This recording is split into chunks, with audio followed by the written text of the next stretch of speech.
Anmoderation. Lancement, ChatGPT dangereux, point d'interrogation, 10 secondes, qualité digne d'Arte. Arte-Niveau. Bienvenue sur ChatGPT. Nous consacrerons les prochaines minutes à une question essentielle. ChatGPT est-il dangereux? Un débat de qualité digne d'Arte. Une discussion qui promet d'être approfondie et instructive. Ne zappez pas.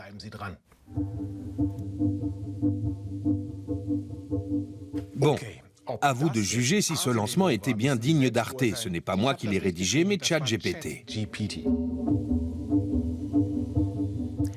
Comment fonctionne l'intelligence artificielle? De quoi est-elle capable? Et comment limiter les dérives? Voici les réponses de nos experts. Bob Blume, ce prof devenu influenceur qui exerce tant sur le web qu'en établissement scolaire, s'intéresse à la transmission du savoir.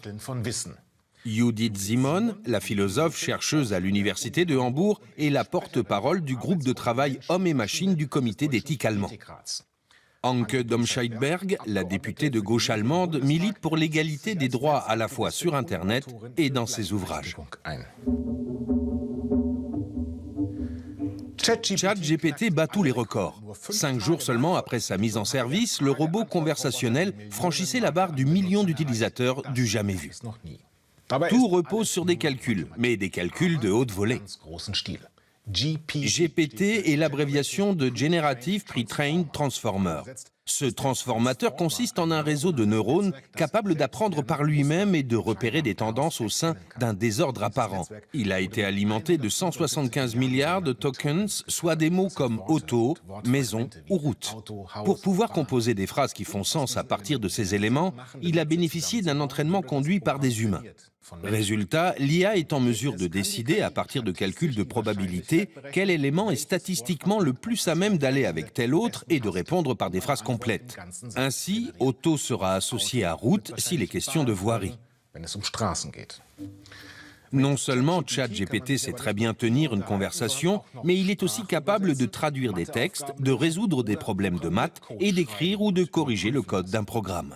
Outre ChatGPT, il existe tout un tas d'autres applications d'intelligence artificielle capables par exemple de créer des images ou des graphiques plus ou moins à la demande. Il n'y a qu'à décrire l'image recherchée.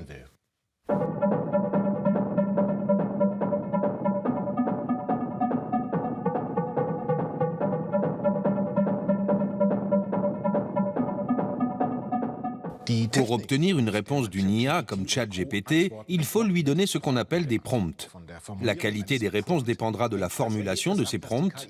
Plus notre requête sera contextualisée, plus la réponse obtenue sera précise, sachant qu'à chaque requête, l'IA s'améliore et peaufine ses réponses.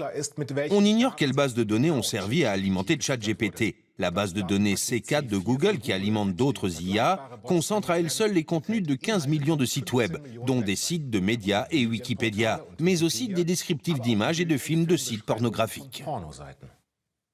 Un des problèmes que posent ces outils intelligents, c'est qu'ils se trompent. Mais nous ne l'admettons pas spontanément. Ils affirment des choses fausses et si on les conteste, ils s'inventent des sources et des citations montées de toutes pièces. L'IA délire. Pas simple pour l'utilisateur car les gens ont tendance à juger de la crédibilité d'une information en fonction de la façon dont elle leur est présentée. Ainsi, plus elle sera formulée de façon éloquente, plus elle sera jugée crédible. On aura tendance à croire une information dont la formulation sera suffisamment sophistiquée et assortie d'une forme d'assurance verbale. Ces puissants outils auront des répercussions sur nos sociétés, et notamment dans 3 secteurs, la médecine, l'éducation et la formation de l'opinion publique. Les robots pilotés par l'IA ne remplaceront sans doute pas le personnel soignant de sitôt. Mais on a d'ores et déjà recours à l'intelligence artificielle pour traiter de grandes quantités de données et y détecter des schémas récurrents. Elle sert notamment à la reconnaissance des tissus cancéreux. Dans ce genre de cas, on se dit ça ouvre des perspectives incroyables parce que ça va permettre d'améliorer le diagnostic et éventuellement de repérer certains modèles récurrents dans les thérapeutiques mises en œuvre. Quand j'allais à l'école, l'enseignement suivait souvent le modèle de l'entonnoir, qui consiste à recevoir des informations, les apprendre par cœur et les restituer sans faire de faute. Un modèle pédagogique auquel ChatGPT vient porter le coup de grâce, et c'est tant mieux.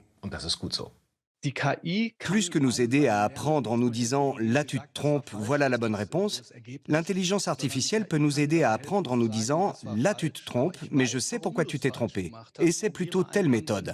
C'est ça son gros potentiel. Peut-on empêcher les élèves d'utiliser ChatGPT ou tout autre IA?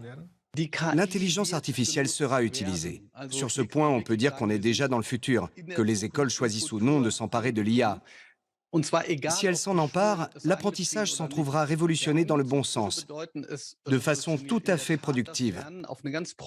Si elles ne s'en emparent pas, l'apprentissage ne s'en trouvera pas moins révolutionné, mais à cause des tentatives de triche, parce que l'IA incite à la triche. L'élève va se dire « j'ai cet outil à disposition, alors pourquoi ne pas m'en servir alors que c'est accessible ?» La diffusion de fausses informations, d'images truquées ne date pas d'hier. Que le but soit stratégique ou simplement de faire rire. Mais jusqu'ici, cela demandait un peu de travail et quelques compétences. Aujourd'hui, pour fabriquer une photo du pape habillé en rappeur ou de Donald Trump se débattant lors de son arrestation, il suffit de demander à l'IA. Il se pourrait bien qu'on soit entré dans une nouvelle ère où plus aucune vérité ne se dégage, puisqu'on ne peut plus apporter de preuves satisfaisantes de quoi que ce soit. L'intelligence artificielle permet à tout un chacun, sans qualification ou prérequis particuliers, de falsifier ce qui constituait jusqu'ici nos éléments de preuve les plus fiables, ce que nous voyons de nos propres yeux ou entendons de nos propres oreilles. On peut désormais truquer des photos et des vidéos, imiter des voix à la perfection et fabriquer des preuves de tout et n'importe quoi, avec le risque d'aboutir à une forme de société nouvelle où les gens ne croient plus que ce qu'ils veulent croire. Trolls, Twitter, Trump, sur les réseaux sociaux, nombreux sont ceux qui prétendent détenir la vérité, et ce, dans des buts divers et variés. Le terrain est depuis longtemps propice aux fake news. L'arrivée de ces nouvelles applications sur ces plateformes déjà préparées à la propagation des fake news va encore amplifier la tendance. Tout va beaucoup plus vite qu'il n'y a ne serait-ce que 20 ans, parce que la technologie numérique est là. Voilà ce à quoi on est en train d'assister. Le photographe berlinois Boris Eldagsen a remporté un prix prestigieux avec une photo créée grâce à une IA, prix qu'il s'est empressé de refuser, dans le but de susciter un débat sur notre capacité à démêler le vrai du faux. Celle-ci date d'octobre 2022. On voyait bien que c'était un fake. Celle-là est de mars 2023, avec toujours le pape dans le quartier chaud de Hambourg. On voit encore qu'ils ont 6 doigts, mais ça pouvait se corriger. La prochaine étape, c'est l'image animée, voix comprise. Suite à cette interview que je vous donne, ma façon de parler, ma voix vont se retrouver sur Internet. Ce qui suffit pour que l'intelligence artificielle s'entraîne à les reproduire. N'importe qui pourrait reprendre cette séquence et me faire dire des choses que je n'ai jamais dites. Comment appréhender cette toute nouvelle réalité? Un débat s'impose.